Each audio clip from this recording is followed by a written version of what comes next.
পেশেন্টে বেরোবার সময় আপনাকে কেউ বলে দেয়নি আজ বন্ধ?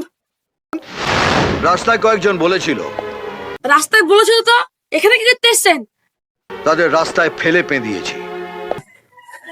রাস্তায় ফেলে পেয়ে দিয়েছেন তো ওদের চিকিৎসা করতে হবে না? ওদেরকে শুধু আনেননি কেন?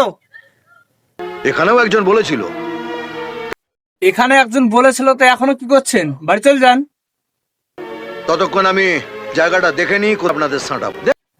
দেখা যখন হয়ে গেছে তা দেওয়ালে একটা পোস্টার লাগিয়ে দিয়ে বাড়ি চলে যান। হসপিটালটাকে মুদিখানা ভেবে রেখেছেন না? না না, এটা মুদিখানা হবে কেন? এটা তো ক্লাব ঘর, দেখতে পাচ্ছেন না আমরা লুডো খেলছি এখানে, আবার এখানে বক বক করতে এসেছেন। দাদারা ঝান্ডা তুলে বন্ধ রাখলো, আর আপনারা ভাই বোনরা মিলে লুডো খেলছেন। না, এখানে লুডো খেলবে না, এখানে বাড়ির বউ আছে তো যে ডুডু খেলবে। যদি বেঁচে যায় তাহলে আপনারা সবাই বেঁচে গেলে, আর যদি মরে যায় মরে গেলে আর কি করা যাবে? নিয়ে যে গোরস্থানে মাটি দিয়ে দিবেন।